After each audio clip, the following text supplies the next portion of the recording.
واش عمرك سولتي راسك علاش اغلبيه ديال لي بيسي في المغرب خدامين بالويندوز؟ واش حيت هو افضل او اس ولا غير حيت هو الاوبسيون الوحيد اللي تعرفنا عليه من نهار شرينا اول بيسي في حياتنا؟ مرحبا بكم في فيديو جديد، معكم ميدبا، واليوم غادي نهضروا على الثقافه ديال لينكس في المغرب. كنتمنى ما تزقلوا حتى بارتيه حيت كاينه واحد الرساله مهمه بزاف في الاخر. فرجه ممتعه.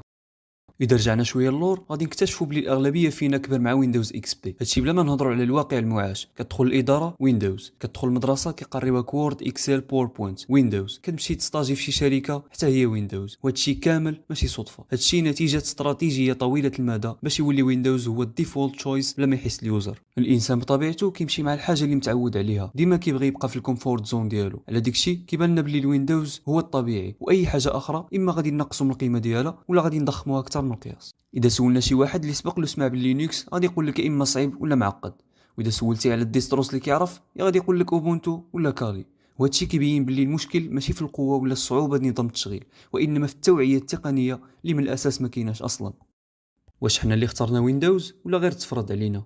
الجواب بكل اختصار، حنا في المغرب ما اخترناش ويندوز عن قناعه، اخترناه حيت فتحنا عينينا عليه، وامصابكو كنا غير كنخدموا به بطريقه قانونيه، حيت كنصيبوا اغلب اليوزرز كينصبوا النسخ اللي مكراكيه. في اخر احصائيه درتها ستيت كاونتر اوف ذا موست يوزد اوبريتين سيستمز ان موروكو، كان ويندوز متصدر تقريبا ب 86% ديال لي بيسي، بينما لينكس فقط 4%. واحد من الاسباب الرئيسيه هو التاثير السوق. الشركات ديما كتفتش على السهوله باش تخرج برودوي اللي عندها ودربح دغيا، الشيء اللي كيخلي الويندوز اسهل اوبشن غادي يمشيو معاه باش يتفاداو صداع الراس ديال الافتر سيلين. نجيو للنقطه ديال البرايفسي والحمايه ديال البيانات الشخصيه. حنا دابا في واحد العصر اللي ولات فيه الداتا هي اغلى عمله، حيت كتكون الاثر الرقمي ديالك كيوزر اللي كيتباع الشركات وكيتحول للادز اللي كتكونسوماو من طرفك انت اللي كتظن باللي حتى واحد ما كيتحكم فيك. بالخصوص الجانب ديال كراكد ويندوز، واش كتظن باللي الحاجه اللي بالفلوس ملي كتولي فابور وصافي؟ لا عزيزي المشاهد، نعطيك واحد القاعده عامه ديما تفكر فين ما تلقى شي حاجه في الاصل ديالها بالفلوس وفي واحد اللحظه معينه ولات فابور، عرف باللي اما انت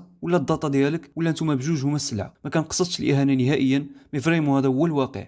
نرجعوا للينكس، حنا كجينزي عايشين في واحد المرحله ديال ايزي اكسس للانفو كما بغات تكون، وبالخصوص ملي ولينا كنخدموا بالاي اي كلشي واجد، كيبقى غير ديك الحس ديال الاراده والفضول. ديما سول راسك علاش لي ما جربتيش حاجه جديده. الهدف ديالنا بكل اختصار هو نكبروا الكوميونيتي ديال لينكس في المغرب، يوليو عندنا مساهمين مغاربه في واحد من اكبر لي بروجي اوبن سورس اللي العالم كامل من مختلف الجنسيات كيشاركوا فيه، يوليو عندنا باكيجز كيدعموا الثقافه المغربيه باي شكل من الاشكال، وعلاش لا تكون عندنا ديسترو مغربيه 100% خدامين عليها ديفلوبرز مغاربه. الهدف ماشي هو نرجعوا كلشي خدام باللينكس، ولكن بغينا نبدلوا العقليه ديال الاستهلاك الاعمى العقليه كتختار المناسب بوعي.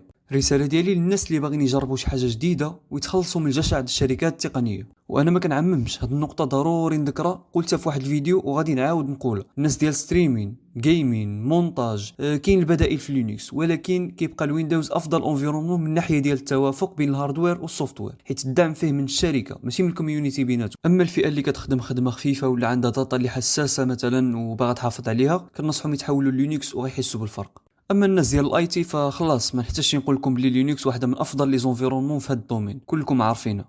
كنتمنى تقبلوا الفكره بصدر رحب كما كنقولوا بالفصحى، حيت في الاول صعيبه، ولكن مع شويه ديال الرغبه في التغيير للاحسن والدعم الكوميونيتي غادي تحسوا بفرق شاسع انا متاكد. حيت لينكس ماشي غير نظام تشغيل، لينكس تشويس، والاختيار هو اول خطوه باش تولي انت اللي كتحكم في التكنولوجي ماشي هي اللي كتحكم فيك. غادي نخلي لكم سيرفر ديسكورد فحال ديما في الديسكريبشن، اللي عنده شي استفسار غادي يصيب كوميونيتي نقيه اللي غتعاونو وتشرح له كلشي. وحتى لهنا كنكون وصلنا لاخر الفيديو، كنتمنى يكون نال الاعجاب ديالكم. ما تنساوش تسيبورتيو القناه باش نكملوا في هذا النوع من المحتوى. كان معكم ميدبا ونتشوفوا في فيديو جديد ان شاء الله.